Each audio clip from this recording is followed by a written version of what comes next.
हती चुकी चीज पर तू करे घमंड जोरे बरमन आग लग जाता। हेलो इधर आइए, उधर मत इधर आइए। जानते नहीं को रहुए खाने को कलाकार बड़ी। हां के नाम कौन करना मर रहा नहीं। अच्छा जानते नहीं कौन गाना गले बड़ी। अच्छा अच्छा अच्छा बहन है।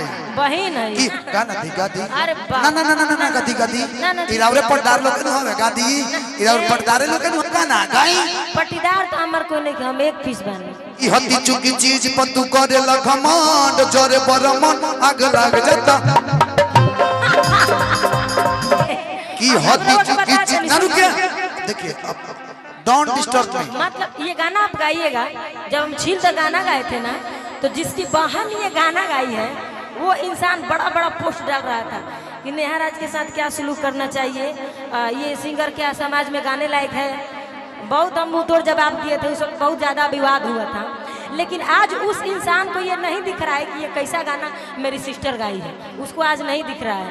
तो जब सब पे अपने पे पर्दा तो निर्भय भैया को माइक में दे रहा हूँ 1 मिनट के बाद। वो लोग सारे लोग की हती चुकी चीज पर तू करे घमंड, की हती चुकी चीज पर करे घमंड अजरे बरमन आग लग जाता।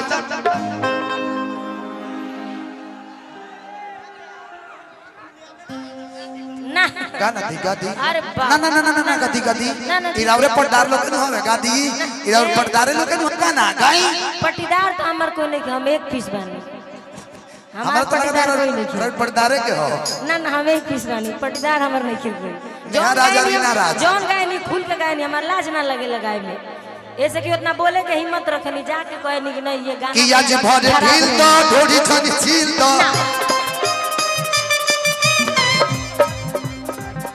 मैं भाई पिलरे नु दहिया के रखवार बराजा।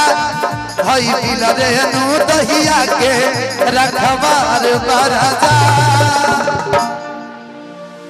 हई बानर हई बानर हई बानर नारियल भोरे पर तैयार बराजा तैयार बराजा।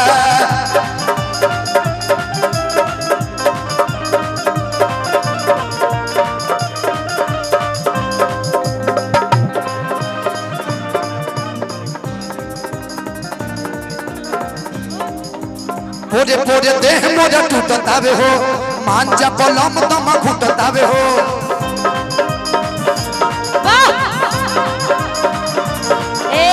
रुक जाइए, ये गाना दूसरा तीसरा बार हो रहा है, इस गाना को खत्म कीजिए। यूट्यूबर भाई लोग को फरमाइशी है कि मैं बलमुआ के बलम एक गाना गाऊं आप लोग के लिए। उसके बाद राजन पांडे जी आप लोग को बहुत अच्छा प्रस्तुति दिखाएंगे। आइए एगो गाना बलमुआ के बलम एगो